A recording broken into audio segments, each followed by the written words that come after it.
She was 17 years old, working a job, planning for prom, saving up for her first apartment, and texting her boyfriend goodnight, and then, in the space of a single hour, Zion Foster vanished from the face of the earth, leaving behind nothing but a 2-letter text that read, OMW, on my way, a message that would haunt her mother, her boyfriend, and an entire community for years, because Zion never made it home, and the person she trusted most, the person she called her favorite cousin, the person whose name she used as her alibi every single time she walked out, that front door would turn out to be the most dangerous individual in her life, a man who smiled at her mother in the driveway, who babysat his own toddlers upstairs while she sat on his couch below, and who, when confronted by police, looked them dead in the eye and lied so smoothly and so completely that he nearly got away with it. Nearly, but not quite, because Zion Foster's story didn't end in that landfill, and it didn't end in that courtroom either. It ended the only way it was ever going to end,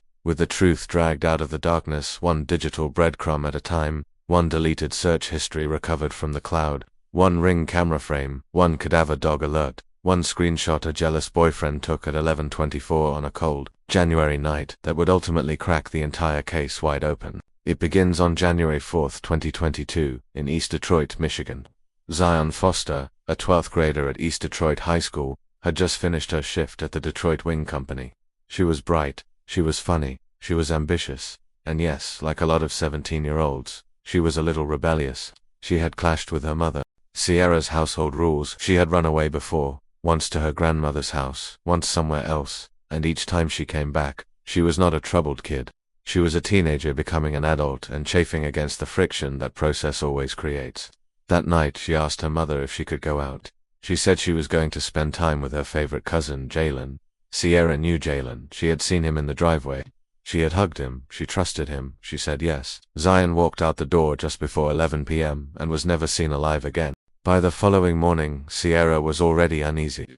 It was Zion's boyfriend Vertez Gonzalez who first sounded the alarm. He had been texting her through the night and received no response. After 12:59 a.m., when she had sent him that final message, on my way, he messaged Sierra. Had she heard anything? She had not. Calls went to voicemail. Messages sat unread. At 8:53 in the morning, Vertez sent a message into the void. Are you alive? He followed it with, this is the worst thing ever. He was right to be afraid. Sierra turned immediately to Jalen. She reached out to ask if Zion was with him or if he had seen her. What she got back stopped her cold. Jalen told her he hadn't seen or spoken to Zion in years. He asked Sierra how often her daughter had been claiming to spend time with him, once or twice a month. Sierra said. Jalen's response was sharp. He said Zion's lies about using him as cover were sneaky and not safe, and he suggested she was probably visiting someone who lived near him on his street. He asked Sierra to go to the police. He also asked to be kept out of it entirely. But Vertez wasn't buying it. He had something Jalen didn't know about, a screenshot. Because Vertez, young and admittedly a little insecure in the relationship, had taken a screenshot of Zion's shared location at exactly 11:24 p.m. the night before. It placed her directly across the street from Jalen's house. When Vertez confronted Jalen with this, Jalen sent back footage from his Ring camera system. No sign of Zion, he said. She was never there. But a neighbor's camera told a different story. At approximately 11:15 p.m., a white sedan, Jalen's car, pulled into his driveway. Two people got out, one male, one female. They walked into the house together. Jalen's girlfriend Katrina had been dropped off at her midnight manufacturing shift less than 30 minutes before. She could not have been the woman entering that house. Phone data later confirmed what the camera showed. The two people were Jalen Brazier and Zion Foster. When Eastpointe police initially responded to Sierra's missing person report, they were not alarmed. Zion had run away before. Officers told Sierra bluntly they were treating it as a runaway situation. Devastated and unsupported, Sierra did what mothers do. She fought. She organized searches, posted flyers, held rallies, and spoke to every camera she could find. Police eventually visited Jalen's home. He was calm, cooperative, even invited them inside. He told them he hadn't seen Zion in nearly a year, but the whole thing was Sierra and Vertez projecting their suspicions onto him, and that Zion was simply a known runaway whose mother was playing things a certain way.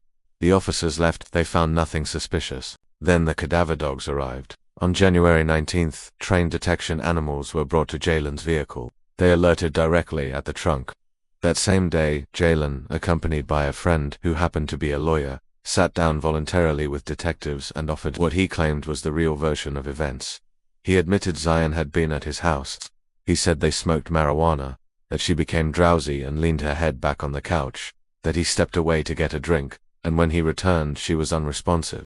He checked her pulse. He said it was faint. Then it was gone. She was dead, he said inexplicably, suddenly, silently dead on his couch. And instead of calling 911, instead of calling her mother, instead of doing anything a rational person would do, he said he panicked, placed her body in his trunk, drove to dumpsters in Highland Park, and left her there. Detectives were skeptical, and for good reason. Jalen's phone showed he had performed a full factory reset just 2 days after Zion disappeared, wiping his device clean. However, his phone's location data still existed and placed him at those Highland Park dumpsters at 1:48 a.m. on January 5th, precisely when he claimed to have disposed of her body.